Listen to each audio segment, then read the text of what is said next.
Good morning, children. Welcome to today's history class. Silence, Sentinels, the story of the megaliths.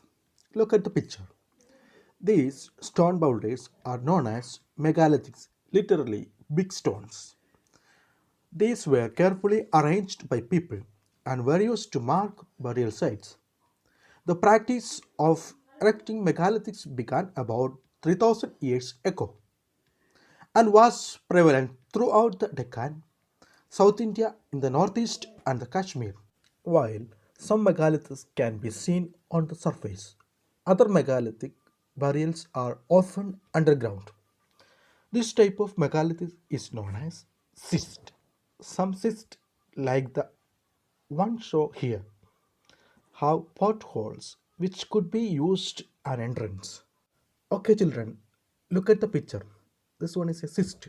Okay, you look at carefully in that picture, then you can understand that the down of the cyst that there is a one hole.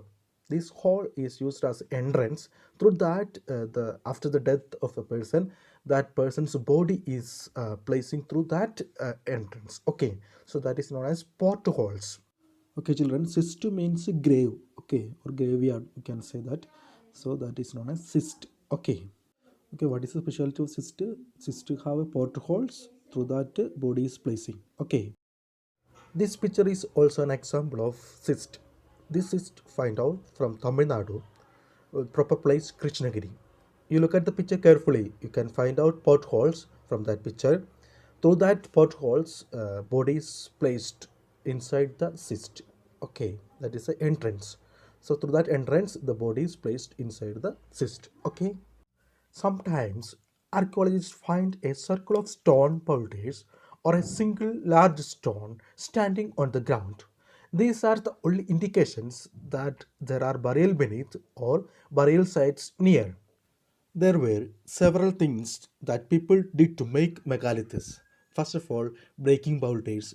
Then, second, finding suitable stones. Then, shaping that stones. Then, transporting stones. After that, digging pits in the earth. Then, placing stones in position. At last, burying the dead. These are the steps that are taken to make sits. Okay, children, all these burials have some common features. Generally, the dead were buried with distinctive pots, which are called black and red ware. Also found are tools and weapons of iron and sometimes skeletons of horses, horse equipments, and ornaments of stone and gold. Finding out about social differences. Archaeologists think that objects found with a skeleton probably belong to the dead person. Sometimes more objects are found in one grave than in another. Find Brahmagiri on map 2, page number 14.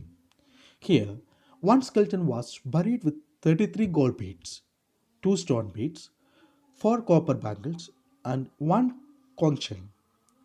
Other skeletons have only a few pots. These finds suggest that there was some difference in status amongst the people who were buried. Some were rich, others poor, some chiefs, others followers. Were some burial spot made for certain families? Yes, sometimes megaliths contain more than one skeleton. These indicate that people, perhaps belonging to same family, were buried in the same place, not at the same time. The bodies of those who died later were brought into the grave through the potholes. Stone circles or boulders placed on the surface probably serve as sign spot to find that burial site so that people could return to the same place whenever they wanted to. A special burial at Inamgol. Find Inamgol on map 2, page 14. It is a site on the river Gond, a tributary of Bhima in Maharashtra. It was occupied between 3600 and 2700 years ago. Here, adults were generally buried in the ground, laid out straight with the head towards the north. Sometimes burials were within the houses. Vessels that probably contained Food and water were placed with the dead. One man was found buried in a large four-legged clay jar in the courtyard of a five-roomed house, one of the largest houses at the site in the center of the settlement. This house also had a granary. The body was placed in a cross-legged position. What skeletal studies tell us? It is easy to make out the skeleton of a child from its small size. However, there are no major differences in the bones of a girl and a boy. Can we make out whether a skeleton was that of a man or a woman? Sometimes people decide on the basis of what is found with the skeleton. For instance, if a skeleton is found with a jewelry, it is sometimes thought to be that of a woman. However, there are problems with this. Often, men also wear ornaments. A better way of figuring out the sex of a skeleton is look at the bone structure. The hip or the pelvic area of a woman is generally larger. About 2000 years ago, there was a famous physician named Charaka who wrote the book on medicine known as the Charaka Samhita. There he states that the human body has 360 bones. This is a much larger number than the 200 bones that are recognized in modern anatomy. Charaka arrived at this figure by counting the teeth, joints, and the cartilage. Occupations at Inamganj. Archaeologists have found seeds of wheat, barley, rice, pulses, millets, peas, and sesame. Bones of a number of animals, many bearing cut marks that shows they may have been used as food, have also been found.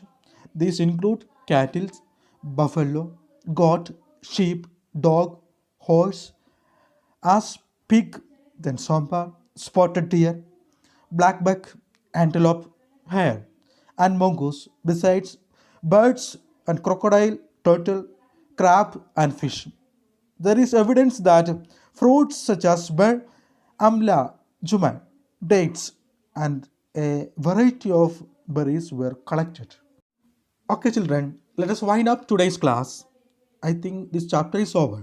Now you have to read this chapter many times and underline important points and study the question answers, then do the given works also, and complete all the works from this chapter. Okay, thank you. Thank you to all.